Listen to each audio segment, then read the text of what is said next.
Hello, everyone, and welcome to another episode of the Other CEDH, where the C stands for casual. We're by no means competitive. Nope, on this channel, we're all about fun and casual kitchen table magic, the gathering. Thank you so much for joining us. Yes, you are reading your phone/computer/tablet screens correctly. The Other CEDH is back making videos again. I know that we were on hiatus for a little bit. I won't go too much into that right now.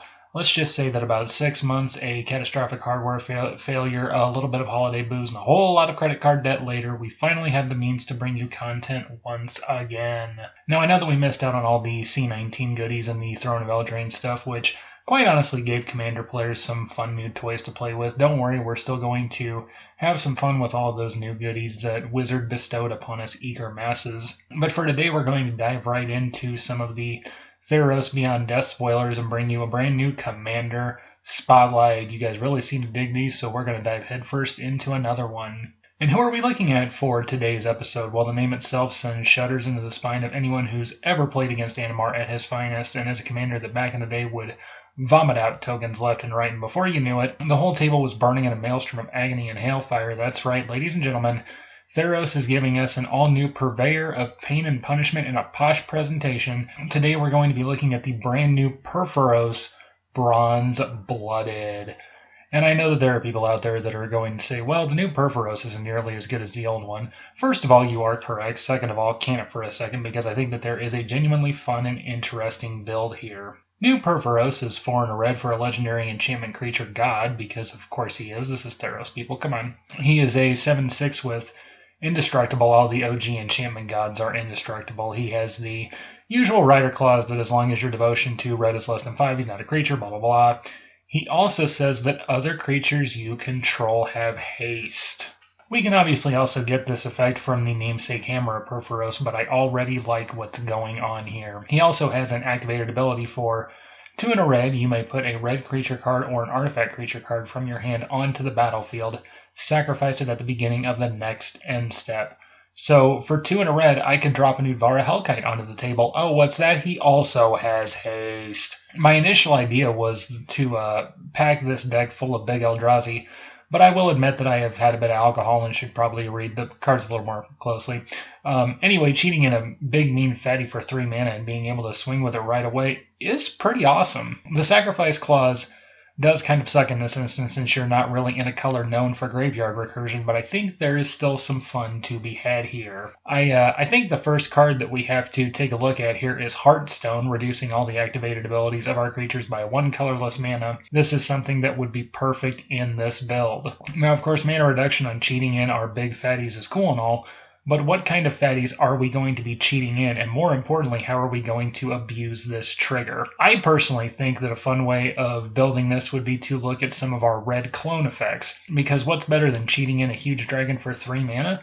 Making a clone of that same awesome red dragon for only another 3 mana? Yes, please. An obvious inclusion here would have to be Mimic Vat. Guys, if you build in this direction, Mimic Vat is going to be a powerhouse in this deck. Purphoros makes you sack the creature at your end step. When it dies, you imprint it onto Mimic Vat, and now all of a sudden you can churn out a Tyrant's Familiar every single turn. Guys, put Mimic Vat in this deck.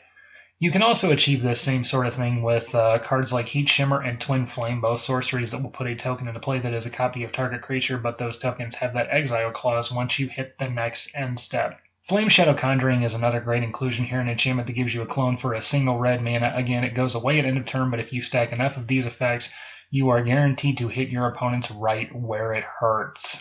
If you want to go the instant and sorcery cloning route, it would also be really fun to run your Fork effects, namely things like Fork, Reverberate, Reiterate, all that sort of fun stuff. If we go all the way back to War of the Spark, we will actually find another mono-red commander that has this same type of play pattern in Ilharg the Raze-Boar. Ilharg is actually better than New Purphoros because it requires no mana to cheat your big fatties in, and he returns them to your hand rather than making you sacrifice them. However, you do have to have a free attack on someone, and the creature you put in is attacking as well. Now, it has been pointed out that with the Ilharg trigger, you actually don't get the attack triggers from things that you are cheating in, such as Annihilator triggers, for instance, because the creature comes in attacking. And this is where I think New Purphoros might set himself apart a little bit. I also think that there is a lot of overlap when looking at potential builds for either one of these guys, and you could possibly also run something like an ETB attack trigger sub-theme. Things like Fanatic of Mogus are perfect here, dealing damage equal to your devotion to red upon entering the battlefield. And something like Sandstone Oracle would be perfect here as well, refilling your hand at a 4-mana discount and being in mono red. Card draw is definitely something you are going to need a lot of help with. Cheating in an Etali for 3 mana is also pretty awesome, so feel free to throw him in this build. You could even do something cheeky like sneak in a Godo Bandit Warlord / Helm of the Host combo in your deck as a fun finisher if you're into that sort of thing. Drakuseth Maw of Flames is going to be especially brutal here. This dude can get out of hand in a hurry, and you can always build in a Kiki-Jiki Zealous Conscripts finisher here as well, again, if you're into that sort of build. Another cool way to build this deck would be to maybe run an Artifact Matters / Equipment sub-theme. There are a lot of good artifact synergies in mono red, and seeing as how you are going to be relying on mana rocks for your ramp, because that's really the only way mono red can ramp, this may be a smart way to go. The Daretti Planeswalker that you can run as commander can do gross things all on his own. Loyal Apprentice can get out of hand if you can clone him, so feel free to throw him not only in your Artifacts Matters deck, but also the builds that run a clone and token sub-theme. Ichor Wellspring is a good bit of value for 2 mana no matter how you slice it. Hoarding Dragon would be an awesome include in an Artifacts Matters build because you can tutor for any artifact you want when you cheat him in, and since you have to sacrifice him at the end step, you get the artifact into your hand. So you essentially got a 4/4 flyer with haste that tutors an artifact into your hand. Hell guys, even if you're not running an Artifacts Matters theme, put a Soul Ring in this deck. You know, because with him it's just ramp, damage, flyers, boom, big mean things. You get the idea. Another really good card in this instance is Brass's Bounty. It's amazing all on its own, and it reaches a holy shit level of preposterous awesomeness when you can fork it.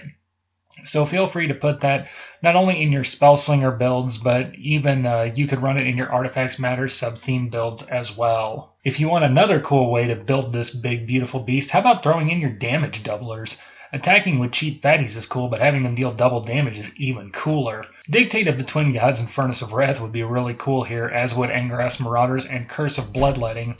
And if I understand the rulings correctly, these effects do stack, so if you have a Dictate of the Twin Gods and a Furnace of Wrath out, now you're dealing quadruple damage to each player, I think. Again, I'm just going off what I've found on the internet. It seems to be pretty on point. If I'm wrong on this, somebody just let me know down in the comments below. As we all know, I'm not perfect. I've been wrong before. But anyway, so when the dust settles and all is said and done, I know that the new Purphoros isn't going to be as good as OG Purphoros, but again, I think this is a really interesting effect that could be worth your attention. Is it good? Is it powerful? I don't know. I haven't built it, probably won't build it for a while, but these are just some general guidelines as to how you could build this commander. I'm not saying he's going to be super overpowered or even that he'll be all that good. I'm just giving you some ideas as to how you can abuse his ability, and in the end, I think that's what Commander is really all about. So I think that's going to wrap it up for this episode. I want to give a big thanks to all subscribers, new and old. Speaking of which, guys, we just hit 100 subscribers. You guys, I never thought that there would be 100 people out there that would want to listen to this long-winded bullshit. So from the bottom of my heart, you guys, thank you so much for helping me reach this milestone. You have no idea what it means to me. I would really like to do some sort of giveaway / contest for reaching 100 subscribers. I don't really know what that will be yet. I'm thinking of giving away a copy of my Marwyn deck, since that deck holds a very special place in my heart. It was the very first deck that we ever featured on this show. I don't know if you guys would get behind something like that. If you would, let me know. I will totally make that happen. If not, let me know what you guys would like for me to give away on this channel, and I will totally make it happen. Special thanks again to all our subscribers, new and old. Again, you can find us on Facebook. You can find us on Twitter. Reach out to us. Let us know what you think. And I must say that it does feel good to be back. Also want to give a big shout out to our buddy Dan Jones, who always looks over these to make sure that I don't open mouth insert foot again. And also to our friend Jacob Darby, who has been loaning us some of his audio knowledge and expertise. If there's anyone listening out there who needs some audio work done or needs a bit of advanced knowledge from someone who has dedicated his whole life to sound, Jacob is really a stand-up dude. Go check out his work at Darby Skull Studio. I'll put a link down in the description. We streamed one game of Commander on Twitch that no one watched, but it's all good. Also, special thanks to Jacob's daughter Sapphire for being such a good sport amongst all us assholes. Sapphire, you do a really good job, kiddo. Just keep at it. This has been our latest Commander Spotlight episode, so we're going to wrap it up for now. Once again, my name is Eric. This has been the other CEDH, and we will see you guys next time.